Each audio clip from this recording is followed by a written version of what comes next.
자, 이제 우리 함께 말씀 보도록 하겠습니다. 오늘 우리가 함께 볼 말씀은 열왕기상 1장 1절에서 4절 말씀입니다. 열왕기상 1장 1절에서 4절. 짧으니까요 함께 읽도록 하겠습니다. 자, 시작. 다윗 왕이 나이가 많아 늙으니 이불을 덮어도 따뜻하지 아니한지라. 그의 시종들이 왕께 아뢰되 우리 주 왕을 위하여 젊은 처녀 하나를 구하여 그로 왕을 받들어 모시게 하고 왕의 품에 누워 우리 주 왕으로 따뜻하시게 하리이다 하고 이스라엘 사방 영토 내에 아리따운 처녀를 구하던 중 수넴 여자 아비삭을 얻어 왕께 데려왔으니 이 처녀는 심히 아름다워 그가 왕을 받들어 시중들었으나 왕이 잠자리는 같이 하지 아니하였더라. 아멘. 자, 우리 오늘도 말씀 듣기 전에 우리 옆에 있는 분들에게 한번 이렇게 이야기해 주시기 바랍니다. 하나님께서 당신을 사랑하십니다. 한번 이야기해 주시겠습니까? 네. 하나님께서 우리 성도님들을 정말 사랑하십니다. 그 하나님께서 오늘도 우리 가운데 생명과 능력의 말씀을 허락하여 주실 줄로 믿습니다. 아멘.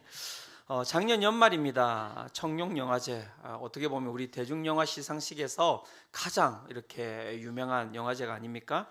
청룡영화제 시상식에서 있었던 일입니다. 이 대중영화 시상식에 할렐루야가 울려 퍼진 거예요. 예. 정말 충격적인, 그리고 아주 쇼킹한 일이었습니다. 미디어가 이 종교에 대해서, 특별히 기독교에 대해서 대단히 부정적이잖아요.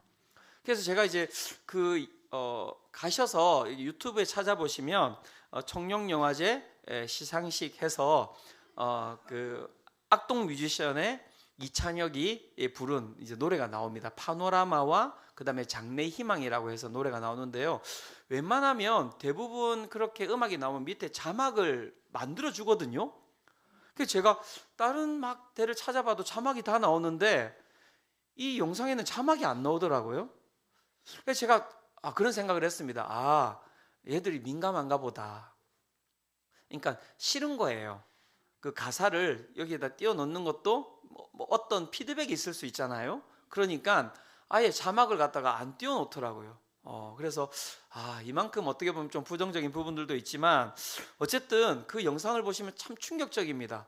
그 할렐루야가 막 퍼져 나가는데요, 사람들이 거기에 함께 공감을 하고 있어요. 막 이렇게. 어떤 이들은 그 장면을 바라보면서 기독교 색채가 강한 노래가 불렸다는 것에 충격을 받는 사람들도 있었지만, 저는 이찬혁이라고 하는 이 가수가 가지고 있는 죽음에 대한 태도죠. 죽음에 대한 태도. 장래희망이라는 그 노래가 다른 것이, 이 장래가 먼 미래를 이야기하는 것이 아니라 장례식 할 때 그 장례입니다. 오늘 그 주일 설교 제목이 그래서 장래희망 아닙니까? 그래서 자신이 죽음의 자신의 장례식 때 이런 일이 일어났으면 좋겠다라는 마음을 가지고 자신의 희망을 갖다가 가사로 적은 것이죠. 가사를 제가 다 읽어드리기는 그렇고 이제 후렴부만 제가 읽어드리면 이렇게 나옵니다. 할렐루야, 꿈의 왕국에 입성한 아들을 위해. 할렐루야, 함께 일어나 춤을 추고 뛰며 찬양해. 할렐루야, 꿈의 왕궁에 입성한 아들을 위해. 할렐루야, 큰 목소리로 기뻐 손뼉치며 외치세. 이게 그 청룡영화제 시상식에서 이렇게 여러분 그 가운데 선포되었던 찬양이에요. 한마디로 하면 찬양입니다. 뭐 노래라고 하기에는 가사를 봤을 때 어디 이렇게 대중가요의 가사가 나옵니까? 그죠? 그는 죽음을 눈물과 오열과 이별이 아닌 새로운 왕국의 입성이라고 이야기를 하고 있어요. 저는 이게 너무 저도 똑같이 그 부분을 알고는 있지만 그래도 저에게는 도전이었던 것 같아요. 그렇지, 우리 가운데 죽음이 무엇입니까? 눈물, 오열, 이별이 아니라 죽음은 새로운 왕국의 입성이라는 것입니다. 그의 장례식은 할렐루야를 외치며 국화꽃이 아닌, 제가 일부 때는 백화꽃이라고 했다가 정말 죽고 싶었어요. 이렇게 국화꽃이 아닌 장미꽃으로 그의 장례식을 가득 채운 거예요. 그죠? 장미꽃은 거기에 있을 장소가 아니죠. 그죠?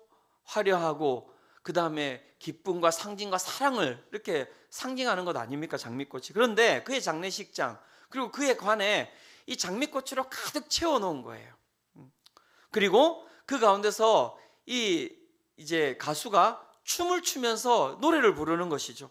기뻐 손뼉치며 영원한 하나님 나라에 들어가는 것, 자신의 죽음, 자신의 장례식은 바로 이런 모습이었으면 좋겠다라고 그렇게 노래를 부르는 것이죠. 이 가수의 나이가 몇 살인 줄 아십니까, 여러분? 한국 나이로 30밖에 안 됐어요. 그러니까 만으로 28살이에요. 야, 28살 나이밖에 안 된 그 청년이 죽음이라는 이 단어를 이렇게 해석해낸다는 것이 정말 저는 대단하다는 생각이 들었습니다. 오늘을 살아가는 우리 성도님들은 죽음을 어떻게 해석하면서 살아가고 계십니까? 작년 10월부터 저희가 이제 다윗에 대해서 쭉 이렇게 살폈는데요. 오늘 이제 마지막이에요. 제가 이제 죽음으로 이제 그를 떠나보내려고 합니다. 이제 다윗이 이제 죽습니다, 여러분. Say goodbye. 네. 하나님께서는 오늘 이 본문을 통하여서 이 다윗의 죽음을 통하여서 오늘을 살아가는 우리가 죽음을 어떻게 대해야 할지에 대해서 하나님께서 우리 가운데 말씀하고 계십니다.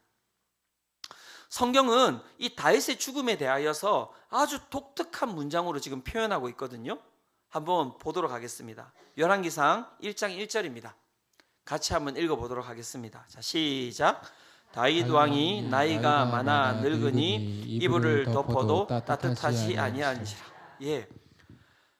다윗 왕의 이 죽음에 대해서 이제 성경이 표현을 하고 있는데요. 뭐라고 이야기하고 있습니까? 다윗 왕이 나이가 많아 늙으니 이불을 덮어도 따뜻하지 않다. 생명이 꺼져가는 장면을 이불을 덮어도 따뜻하지 않다라고 표현하고 있습니다. 우리 성도님들 가운데서도 비슷한 분들이 계시죠, 그죠? 이불을 덮었는데 따뜻하지 않은. 네. 참으로 어떻게 보면 서글픈 장면이 아닙니까? 나의 육체가 이제 더 이상 인간의 생존에 있어서 가장 기초적인 체온을 유지할 수 없는 상황에 이르렀다는 것이죠. 더 이상 생명을 유지할 수 없는 상황. 몸이 열을 내지 않는 상황이에요. 내 몸이 식었다는 것이죠. 그죠? 육체가 더 이상 살 수 없는 어디에 부딪혔다는 것입니까? 한계점에 부딪힌 거예요. 한계점. 자, 성경은 죽음을 무엇이라고 이야기하냐면 한계점에 부딪힌 인간의 삶을 갖다가 죽음이라고 이야기를 하고 있는 것입니다. 예를 들어 이런 것입니다. 무릎 관절의 수명이 여러분 몇 년이 된다고 아십니까? 무릎 관절이 한 70년에서 한 80년 정도 쓰면은 더 이상 쓸 수가 없대요. 그러니까 이제 다 닳아서 걸어 다닐 수가 없는 거예요. 그 이전에는 이제 이렇게 되면 어떻게 되겠습니까? 이분은 더 이상 걸어 다닐 수가 없는 거죠. 그 상태가 한계점에 달한 것이죠. 그것을 죽음이라고 이야기를 하는 것입니다. 그런데 요즘은 어떻게 이제 되어 있죠? 다시 인공관절로 갈아 끼울 수가 있는 거죠. 인공관절의 수명은 몇 년 정도 되는지 아십니까? 15년 정도 됩니다. 15년에서 20년. 그러니까 인간이 아무리 노력한다 하더라도 걸을 수 있는 이 시간은 한계가 있는 거예요. 인간은. 그리고 그 한계점에 도달할 때 우리는 무엇이라고 이야기합니까? 그것이 죽었다라고 표현이 되는 거예요. 숨을 쉬고 있으니까 무릎이니까 그렇죠. 심장도 여러분 어떻겠습니까? 똑같습니다. 심장이 뭐 영원토록 뛰겠습니까, 여러분? 그렇지 않죠. 심장도 근육이잖아요. 어느 순간 이 근육이 뛰다가 아유 힘들다. 저 먼저 가요. 그렇게 하고 심장이 멎으면 그 순간 어떻게 해요? 우리의 생도 마무리가 되는 것이죠. 우리의 모든 신체가 다 무엇에 달려 있는 것입니까? 다 한계점이 있는 것입니다. 한계점이 있는 거예요. 유통기한이 있다라는 거예요. 그렇죠? 신체뿐만이 아닙니다. 우리의 일상에서도 우리는 이 한계점, 죽음을 경험하면서 살아가고 있지요. 일어나서 잘 때까지 뛰어다니는 아이들을 돌보며 우리 어머니들은 죽음을 경험합니다. 그렇지 않습니까? 죽겠다. 나 죽겠다. 그죠? 그래가지고 이제 남편 보면은 너무너무 밉죠. 네가 돌봐라. 막 이렇게. 예, 그죠? 예. 시체가 되어버립니다. 한계가 넘어서는 일이 주어질 때 우리는 그 가운데서 어떻게 해요? 시체가 되어버리는 것이죠. 내가 통제할 수 없는 재정적인 문제, 내가 통제할 수 없는 관계의 문제가 생길 때, 자 보십시오. 통제할 수 없는 것이라고 하는 것이 결국 무엇이겠습니까? 우리의 한계점을 이야기하는 것이거든요. 그 모든 장소를 성경은 무엇이라고 이야기하냐면 죽음이라고 표현하고 있는 거예요. 죽음이라고 표현하고 있는 것입니다.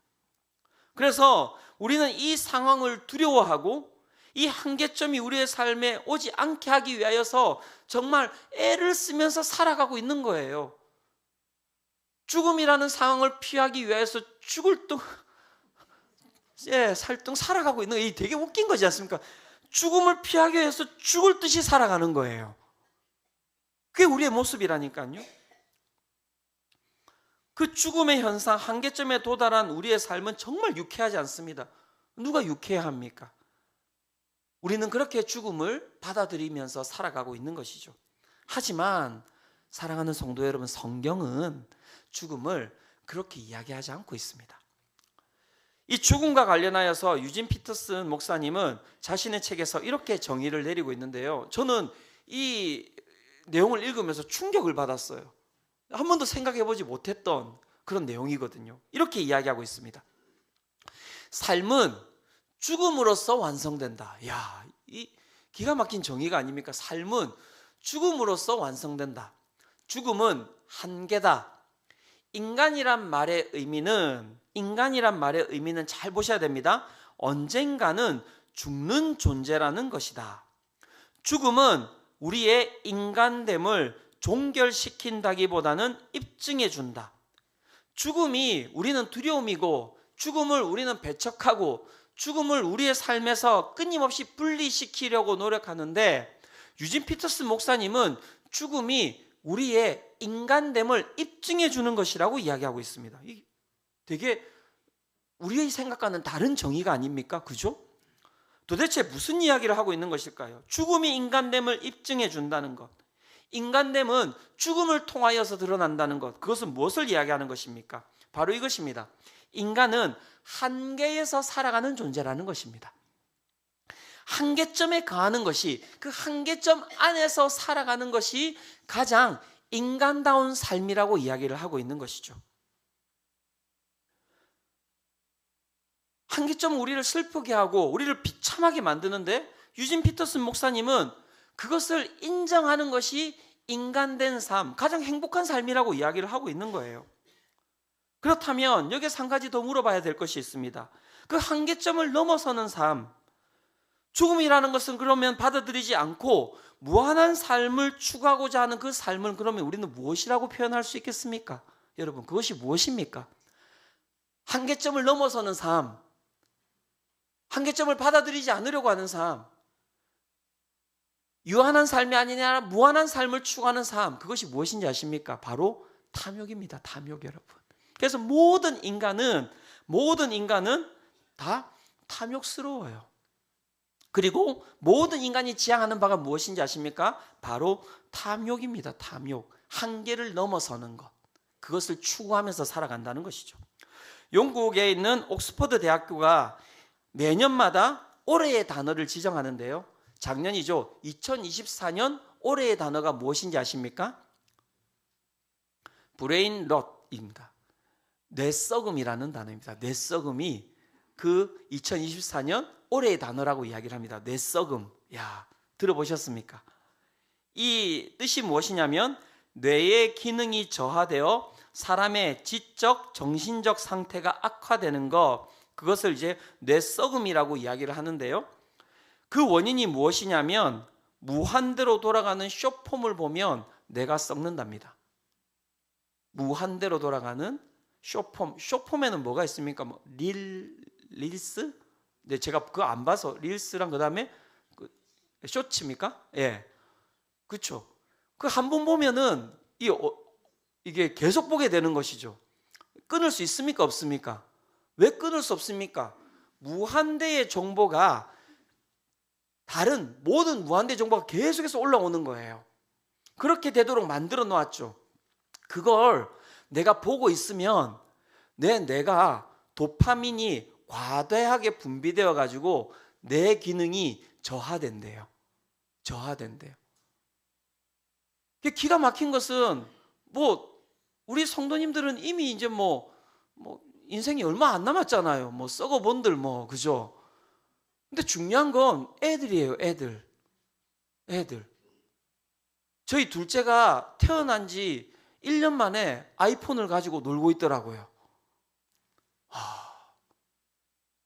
뗄 수도 없고 붙일 수도 없고 어떻게 해야 됩니까?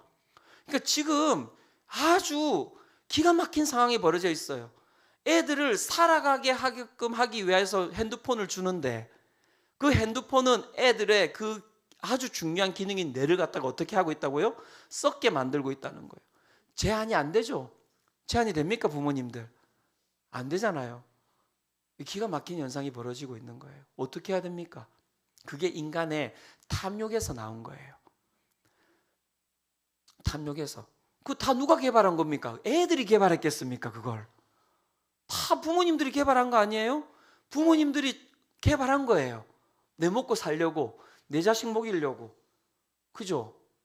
잘 살려고 개발한 것인데 그 탐욕이 어떻게 우리를 죽이고 있다는 것이죠. 작년에 제가 되게 이렇게 스트레스가 좀 많았던 것 같습니다. 그래서 이제 주일 예배가 끝나고 나면 항상 집에 들어갈 때 제가 거치는 장소가 있습니다. GS25를 항상 이렇게 거쳐서 들어갑니다. GS25를 거쳐가지고 거기서 저기 쓰레기 봉투 20리터짜리를 삽니다. 그리고 거기에다가 과자를 가득 채워가지고 집에다 들어가요. 근데 거기에서 빠지지 않는 과자가 있습니다. 또 새우깡 맞습니다. 그 새우깡은 있는데 거기에 진짜 빠지지 않는 그 과자가 있는데 그게 뭐냐면 팝콘이에요. 팝콘. 이만한 팝콘 제가 항상 2봉지를 꼭 거기에다가 꼭 넣어가지고 이제 가거든요. 그리고 집에 딱 도착해서 들어가면 소파에 딱 앉아가지고 하는 게 뭐냐면은 팝콘부터 뜯어요. 팝콘을 뜯어서 그 2봉지를 그 시간에 한 번에 다 먹어버립니다.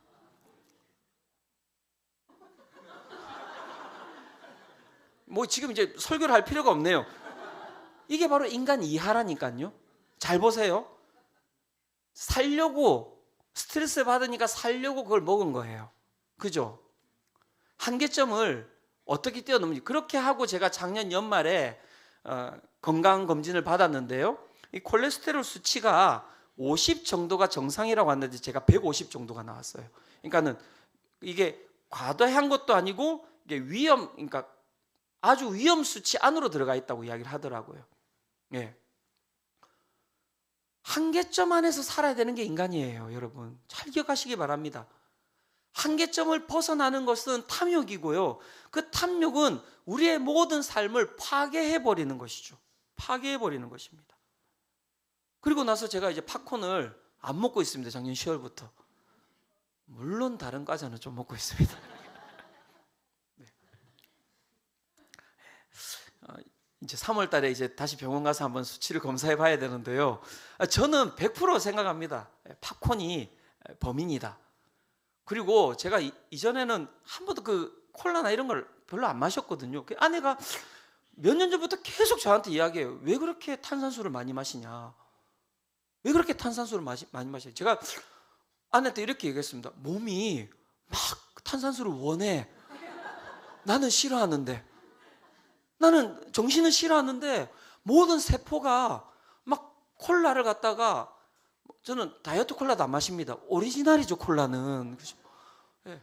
너무너무 원해. 지금 이제 탄산수도 이제 끊었습니다. 네. 한계점에서 살아가지 않는 인간. 잘 기억하셔야 됩니다. 그 모든 것들은 우리를 파괴하는 것들이죠. 파괴하는 것들이죠. 인간은요, 하나님께서 원래 한계 안에 지어 놓으셨어요. 태초에 하나님께서 인간을 지으셨을 때 무한적인 자로 이렇게 지어 놓으시 않으셨죠. 유한한 존재로 지어 놓으셨죠. 그래서 하지 못하게 하는 것을 딱 하나 뒀습니다. 무엇을 하지 못하겠습니까? 선악과 나무를 절대 먹지 말라고 했죠. 하지 못하게 하는 것이 하나에 있어요. 그죠? 그게 한계점이에요. 그걸 먹으면 죽는 거예요. 탐욕이죠. 그런데 인간이 어떻게 했습니까? 그것을 먹었죠. 탐욕을 부린 거예요. 탐욕. 그리고 인간은 파괴되어서 인간성이 파괴되어 버린 거예요. 인간성이 파괴되어 버린 것이죠. 오늘 우리가 읽었던 본문에도 그 한계를 넘어선 탐욕스러운 모습을 가진 자들이 나옵니다. 첫 번째 그들은 누구냐면 바로 다윗의 신하들입니다. 다윗이 죽음 가운데 처해 있어요. 그러면 그 신하들이 느끼고 있는 감정이라고 하는 것은 무엇일까요, 여러분? 이제 왕이 바뀌게 되는 것입니다. 어떻게 됩니까, 그러면? 그 밑에 있는 신하들의 권력은 유지가 될까요, 유지가 되지 않을까요? 유지가 되지 않죠. 그들에게 한계점이 찾아온 거예요. 그러면 어떻게 하면 됩니까, 여러분? 관두면 되죠. 관두면 돼요. 되게 쉬울 거라고 생각하지 않습니까, 다들? 아니, 그거 뭐라고, 그냥 관두면 되지. 권력이 뭐라고.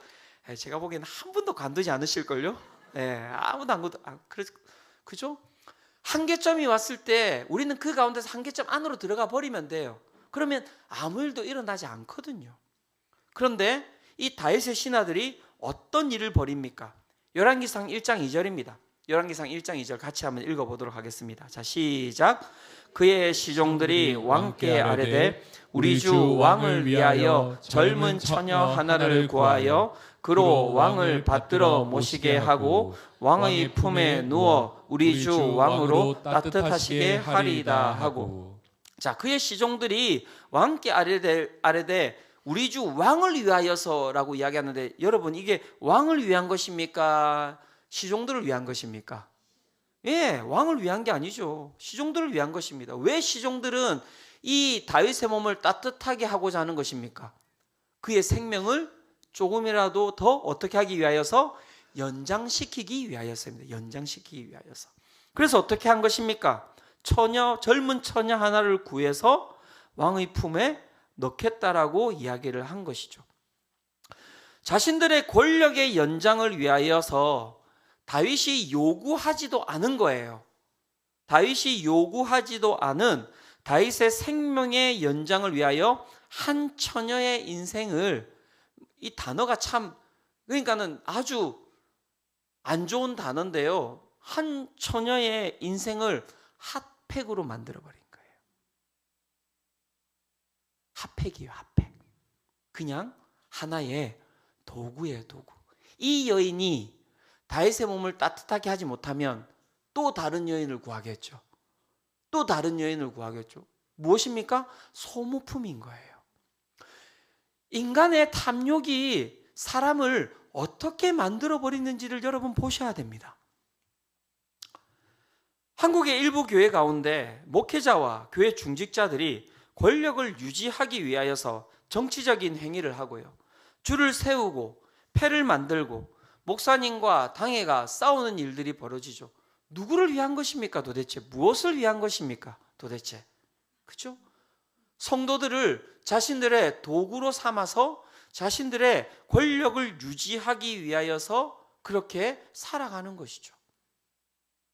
오늘도 우리는 우리의 삶을 잘 살펴볼 필요가 있습니다. 우리는 정말 이기적이거든요. 나는 안 그렇다라고 생각하시면 안 돼요. 내가 가지고 있는 내 삶을 영위해 가기 위하여서 내가 누군가를 이 아비삭처럼 핫팩으로 내가 쓰고 있을 가능성이 여러분들 있습니다. 잘 살펴보시기를 바랍니다. 그래서 우리 가운데는 이 한계점이 필요한 거예요. 제한점이 필요한 것이죠. 순장님들을 이번에 새로 세우고 교구를 나누고 그 가운데 부장님들을 세웠는데 여기저기 그런 얘기들이 들리더라고요. 목사님, 부장님들이 너무 힘을 쓰고 자기 마음대로 하면 어떡하죠? 그래서 부장님들의 한계점이 있습니다. 부장님들은 그 임기가 2년입니다. 2년입니다. 그래서 2년이 되면 내려놓으셔야 돼요. 그죠? 그래서 탐욕스럽지 않도록 인간이 그 한계점을 두는 것입니다. 제가 보니까 저도 탐욕스러운 사람이에요. 제가 우리 순장님들을 엄청 좋아하거든요. 그래서 우리 순장님들을 저 사역할 때까지 하루도 안 쉬고 순장을 계속 시키고자 하는 제 마음 가운데 욕구가 있어요. 아주 나쁜 인간이에요, 제가. 그래서 제 가운데 저도 브레이크를 걸기로 했습니다. 그래서 우리 순장님들은 6년 하고 나면 무조건 7년째는 순장 사역을 내려놓고 안식년입니다. 단 이번 연도부터입니다. 3년 전 소급 안 됩니다. 이번 연도부터 시작해가지고 6년이에요. 네, 뭐 원하신다면 뭐 안식년 먼저 쓰고 뭐 6년 하시는 것도 괜찮고요. 네, 그리고 50년이 되는 그 해가 희년, 순장에서 벗어나는 해. 이렇게. 네. 뭐 희년은 성경에서도 이루어진 적이 없어서 이렇게 뭐 그런 날은 오지 않을 거라고 생각은 하고 있고요. 네. 그래서 제가 딱 그걸 걸었어요. 그래서 우리 교회는 무조건 6년하고 1년 안식년. 모든 봉사자들도 마찬가지입니다. 쉬셔야 돼요. 쉬셔야 돼요. 우리는 무한자적인 존재가 아니에요. 무한자적인 존재가 아니에요. 막 하면은 될 것처럼 보이죠. 다 죽어 나가는 거예요. 그게 인간의 탐욕이라니까요. 탐욕. 그래서 안식년에 들어가는 분들은 제가 과감하게 우리 교회 안 나오셔도 돼요. 1년 동안 다른 교회 갔다 오세요. 단 연어가 돌아오듯이 꼭 돌아오시는 걸로. 그리고 성도님들, 제가 왜 이 이야기를 예배당에서 하는지를 잘 아셔야 돼요. 그렇게 안식년에 들어가는 분들한테 와가지고 옆에서 이렇게 부담 주지 마세요. 요즘 안 보이시던데요? 뭐 하란 말이죠 그게? 뭐 저희 뭐 이거 하는데 좀 도와주시면 안 될까요? 절대 그런 말 하시면 안 됩니다. 그냥 이분은 편안하게 그냥 예배에 와서 딱 예배만 드리고 집으로 갈 수 있도록 그렇게 만들어 드리자고요. 아시겠죠? 약속하신 겁니다. 뭐 탐욕을 부리시겠어요? 네. 네. 그래서 그 한계점이 얼마나 중요한지 모릅니다. 오늘 본문을 보면 또 두 번째 탐욕을 부리는 존재가 나옵니다. 그가 누구냐면 다윗의 아들 아도니아입니다. 아도니아가 이 반란을 일으킵니다. 열왕기상 1장 5절인데요. 이렇게 이야기합니다. 그때에 핫깃의 아들 아도니아가 스스로 높여서 이르기를 내가 왕이 되리라 하고 자기를 위하여 병거와 기병과 호위병 50명을 준비하니. 핫깃은 엄마입니다. 아도니아가 어떻게 해요? 반란을 일으킨 거예요. 자, 다윗 다음에 왕은 누구입니까? 예, 솔로몬입니다. 솔로몬이 왕이 된다는 것은 모두가 다 알고 있는 사실입니다. 다윗이 밧세바에게 이렇게 이야기합니다. 열왕기상 1장 30절입니다. 내가 이전에 이스라엘의 하나님 여호와를 가리켜 내게 맹세하여 이르기를 내 아들 솔로몬이 반드시 나를 이어 왕이 되고 나를 대신하여 내 왕위에 앉으리라 하였으니 내가 오늘 그대로 행하리라. 솔로몬이 왕이 된다는 것은 하나님께서 그 가운데 선포하신 것이고 자신이 또 그리고 모든 사람들이 다 알고 있는 사실이라고 이야기를 하고 있는 것이죠. 그런데 아도니아가 어떻게 했습니까? 자신이 왕위에 앉겠다고 반란을 일으킨 것입니다. 반란을 일으킨 것. 무엇입니까? 탐욕이죠. 한계점을 넘어선 거예요. 그냥 평생에 왕자로 살아가면 어떤 일도 일어나지 않는 거예요. 그런데 그가 어떻게 했습니까? 그 자리에 있지 아니하고 자신이 차지하면 안 되는 그 자리를, 그 한계점을 뛰어넘어서 들어간 것이죠. 탐욕을 부린 거예요. 그리고 그 탐욕을 부림으로 말미암아 물론 그가 나중에 죽지만 죽는 것보다도 더 큰 일이 일어난 것은 무엇입니까? 그 다윗이 이 아도니아를 엄청 사랑했어요. 열왕기상 1장 6절에 보면 이렇게 이야기합니다. 아도니아는 압살롬 다음에 태어난 자요 용모가 심히 준수한 자라. 이 용모가 심히 준수한 사람 조심하시기 바랍니다. 정말 조심하시기 바랍니다. 그래서 우리 교육자들은 제가 용모가 심히는 아니고 그냥 준수한 자만 뽑아요. 제가. 그의 아버지가 내가 어찌하여 그리하였느냐고 하는 말로 한 번도 그를 섭섭하게 한 일이 없었더라. 다윗이 이 아도니아를 엄청 사랑했다는 거예요. 엄청 사랑했다는 거예요. 그 관계가 얼마나 밀접하게 유지하려고 했겠습니까? 그런데 아도니아가 반란을 일으킴으로 말미암아 어떤 일이 벌어졌습니까? 아버지와 아들과의 관계가 파괴돼 버린 거예요. 그 탐욕이 부자의 관계를 파괴해 버렸고요. 그 탐욕이 형제와 형제의 관계를 파괴해 버린 것이죠. 오늘도 이 땅 가운데 그 탐욕의 삶으로 말미암아 가정을 파괴하는 얼마나 많은 사람들이 있습니까? 자신의 마음 가운데 있는 그 정욕을 갖다가 어찌할지 몰라서 불련을 일으키고 그 가운데 남편과 아내와 자녀들에게 그 씻을 수 없는 상처를 주는 사람들이 얼마나 많이 있냐고요. 무엇을 위한 것인지를 보셔야 되거든요. 가정이라는 한계 안에서 살아라고 그렇게 맹세하고 결혼을 한 것인데 그것을 튀어넘어가 버리면 무엇이 일어나겠습니까? 그 가운데 그것은 파괴예요. 파괴. 재산 때문에 가정이 파괴되는 일이 일어납니다. 내가 하나를 더 가지고자. 그런데 가보면요, 그게 못 사는 분들이 아니에요. 다 어느 정도는 진짜 평생을 어떻게 가지고 있는 분들이 계세요. 쓸만한 것들을. 그런데 가지고 싸우세요. 이 건물을 내가 가져야 된다. 이 건물을 내가 해야 된다. 무엇을 위하여서 탐욕을 부리냐는 말이죠. 요즘 유행하는 그 대치동 도치맘 있지 않습니까? 예. 4살 아이 수학학원에 보내고 무엇을 위하여서 아이를 수학원에 보내는 겁니까? 과자를 갖다가 잘 사려서 이렇게. 어머나 얘가 어느 날 과자를 살리더니 엄마 과자가 하나가 부족해. 수학적으로 너무 탁월함이 있네. 그래서 수학학원에 보냈다는 거예요. 누구를 위한 것이죠? 누구를 위한 선행입니까? 무엇을 위한 선행입니까? 엄마의 탐욕인 거예요. 그 나이 때 해야 되는 게 있잖아요. 사랑하는 성도 여러분, 우리 부모님들, 아이들을 키운 우리 부모님들, 우리 교회 좋잖아요. 놀리셔야 됩니다, 여러분. 많이 놀리시기를 축원합니다. 많이 놀려야 돼요. 육체가 잘 커야지 정신도 잘 크고요. 내도 무럭무럭 잘 자랍니다. 가둬놓는다고 되는 게 아니에요. 제가 얼마나 많은 사람들 저한테 와서 상담받으세요. 제가 정말 20년이 넘게 대학생들만 제가 받아왔다고 했잖아요. 제가 결과를 다 알려드릴게요. 그 결과가 무엇인지. 정말입니다. 한계점을 넘어선 인간의 그 탐욕은 보셨죠?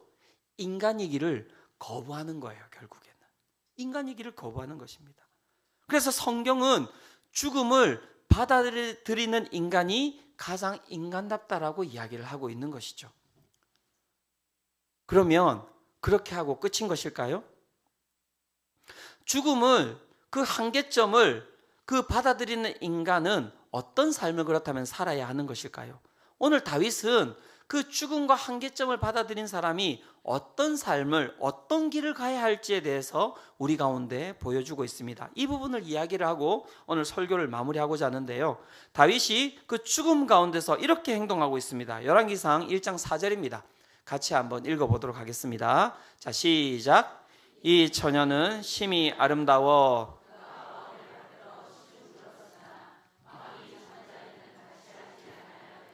네, 그가 어떻게 했다고 합니까? 시중들이 그 가운데서 그 처녀를 갖다가 다윗에게 붙여주었으나 아비삭을 그가 어떻게 했다고 합니까? 잠자리는 같이 하지 아니하였다라고 이야기를 하고 있는 것이죠. 무슨 얘기를 하고 있는 것입니까? 첫 번째, 죽음을, 한계점을 받아들이는 인간은 무한한 삶을 거부하는 거예요. 세상이 이야기하는 무한한 삶을 거부하는 것입니다, 여러분. 왜 그렇습니까? 그 길은 인간의 길이 아니라 탐욕의 길이기 때문에 그런 것이죠. 그렇다면 그 가운데서 우리는 이 죽음 가운데서 어떻게 반응하고 무엇에 반응해야 하는 것일까요? 열왕기상에는 나오지 않지만 역대상의 이 다윗의 말년에 대해서 역대상 22장부터 29장이 길게 그의 그 죽음을 서술하고 있는데요. 그 22장부터 29장까지 엄청 길지 않습니까? 그 가운데 다윗이 죽음을 앞두고 하는 일이 있어요. 무슨 일을 하냐면 3가지를 합니다. 첫 번째는 무엇이냐면 하나님의 성전을 짓기 위하여서 준비하고요. 두 번째는 하나님께 감사 기도를 드리고요. 세 번째는 무엇이냐면 예배를 드리고 그의 인생이 마무리가 됩니다. 무엇을 이야기하고 있는 것입니까? 다윗은 지금 우리의 삶에 죽음이 다가올 때 그 삶에 우리가 해야 되는 것은 무엇이냐면 무한하신 하나님 앞으로 나아가야 되는 것이 그 죽음 앞에 서 있는 인간이 해야 되는 모습이라고 이야기를 하고 있는 거예요. 그리고 하나님은 어디에 임재하십니까?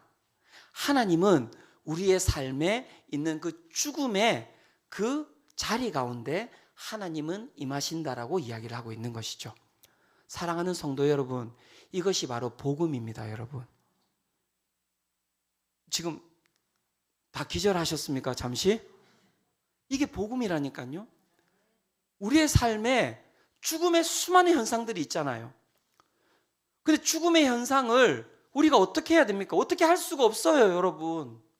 그죠? 그래서 우리는 세상적인 방법으로 돈을 더 많이 벌면, 내가 권력을 가지면, 내가 명예를 가지면 내가 그 죽음의 현상들을 갖다가 없앨 수 있다라고 생각하는데 아니라니까요. 그것은 더 큰 파괴와 죽음의 길로 가는 길뿐이고, 그 죽음의 길 가운데서 생명의 길로 가는 유일한 길이 있는데 그것은 무엇입니까? 무한하신 하나님을 만나는 것입니다, 여러분. 그래서 예수 그리스도께서 이 땅에 오신 거예요. 그래서 예수를 믿는 자들은 그 죽음의 때에, 그 죽음의 현상 가운데서, 그 가운데서 무한하신 하나님을 보게 되는 것이죠. 그래서 성도들은 죽음이 두려움이 아니라 죽음은 영원하신 하나님의 나라, 영원하신 하나님을 만나고 영원하신 하나님의 임재가 있는 충만과 기쁨과 축제의 장소가 되는 것입니다. 그게 성도들의 삶이라고 이야기를 하고 있는 거예요. 그래서 제가 다시 앞으로 돌아가면 그 28살밖에 되지 않은 그 청년이 믿음을 고백한 것이죠. 장래 희망. 내 삶이 죽음에 있을 때 그 삶은 그냥 오열과 슬픔이 아니라 그것은 영원한 하나님 나라로 들어가는 문이라는 거예요. 오늘 우리의 삶을 하나하나 살펴보기를 원합니다. 여러분들의 삶에 죽음의 현상이 있지 않습니까? 오늘도 관계의 파괴가 있고요. 오늘도 경제적인 어려움이 있고요. 오늘도 육체의 고통과 아픔, 더 이상 내가 그 어떤 것도 회복시키고 치유할 수 없는 그 현장, 죽음의 현장 있으시잖아요.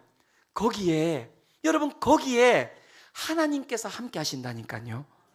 하나님께서 함께 하실 때 일어나는 일이 무엇이냐면 바로 부활입니다, 여러분. 그래서 성도는 부활의 삶을 살아가는 것이죠. 이 이야기를 하고 마무리하고자 합니다. 여러분, 흰색 건물이 계약이 되었습니다. 와. 근데 저희하고 계약한 게 아니에요. 저희하고 계약한 게 아니에요. 옆에 이제 인테리어 회사가 이제 들어옵니다. 이제 이번 주 일인데요. 이번 주 화요일인가? 수요일에 수요일이에요. 제가 이제 뭐 무슨 요일인지도 기억이 안 납니다. 수요일인데 최우영 목사가 저한테 연락을 온 거예요. 목사님 왜? 흰색 건물이 계약됐다는 거예요. 그래서 제가 그 순간 막 마음에 정말 그 짜증이 저 발바닥부터 시작해가지고 이렇게 진짜 정수리까지 이렇게 막 올라오는데요. 너무너무 마음이 힘든 거예요. 너무 마음, 지금도 좁아 죽겠는데, 한계점. 지금도 좁아 죽겠는데, 오늘 지금 오시면서 주차 때문에 또 막 힘들게 오신 분들 계시잖아요. 속에서 막, 어휴, 이놈의 교회는 진짜 주차가. 지금도 힘들어 죽겠는데, 제가 생각했을 때는, 이번 년 안에는 좀 가면은 흰색 건물로 들어갈 수 있지 않을까. 그래서 제가 생각을 했거든요. 운영의 안에서도 재정적인 부분들을 살펴보는데 어느 정도는 괜찮을 것 같습니다. 하반기 정도 들어가면 어느 정도는 길이 열릴 것 같습니다. 그래서 제가 침발라 놨잖아요. 옆에 흰색 건물 가시면 보입니다. 잘 보시면. 매일마다 7바퀴씩 돌고 마음에 얼마나 그냥 야, 요 정도 하나 가지고도 힘든가? 너무 그냥 힘든 거예요, 마음이. 막 하나하나 또 조정해야 되고, 뭐 이제 또 여기서 뭔가를 하려면은 또 저기하고 또 이야기를 해야 되고, 막 그런 거 생각하니까 머리가 막 부서질 것 같고요. 막 생각만 해도 막 힘든 거예요, 마음이. 그런데 하나님께서 저한테 딱 오셔가지고 딱 뒷머리를 치셨어요. 그게 인간이라고 너. 그게 인간이라고. 그게 저의 이번 주 죽음의 순간이었어요. 제 죽음의 순간. 제 모든 머리끝부터 발끝까지가 다 죽은 거예요. 그런데 제가 이야기 드렸잖아요. 죽음의 순간에 누가 임하신다고요? 영원하신 하나님께서 임재하신다고요. 그래서 제가 다시 살았어요. 그렇지. 주시는 자도 여호와시고 취하시는 자도 여호와시지. 묶어 놓으시는 의미가 있겠지. 아, 우리 수성빛 교회 성도들이 하나님께서는 더 불편하기를 원하시는구나. 너희들 더 불편해라. 너희들 더 한계점 가운데 거해라. 불편의 신앙, 누군가를 위해서 내가 희생하는 신앙, 그것도 되지 않고 교회 넓혀가겠다고? 그렇게 넓혀가기 위해서 너희들 개척했니? 아닌 거예요. 아닌 거예요. 그래서 제가 하나님, 여기에서 멈추더라도 이 한계점을 즐기겠습니다. 그 불편함을 즐기겠습니다. 영원하신 하나님이 있으신데 뭐가 어렵겠습니까? 하나님께서 때에 맞게 정말 이 공간에 우리가 거하지 못한다면 가천대라도 주실 줄 믿습니다. 저는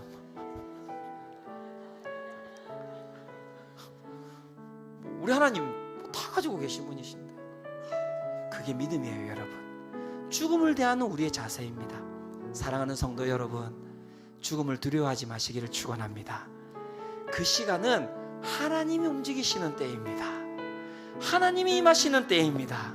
하나님이 운행하시는 자리입니다. 이 시간 우리 함께 우리의 이 죽음의 현상들, 우리 가운데 있는 모든 고통들, 아픔들을 가지고 우리 주님께 나아가죠. 하나님 일하여 주시옵소서. 다윗의 평생에 하나님께서 일하여 주셨어요. 다윗이 평생 죽음 가운데 거했는데 그가 항상 부활할 수 있었던 이유는 무엇입니까? 그가 영원하신 하나님 가운데 거했기 때문에 그런 것입니다. 이 시간 우리 함께 이 찬양 드리면서 우리 주님께 나아가기를 원하는데요, 주가 일하시네 함께 찬양하면서 우리 주님께 나아가겠습니다.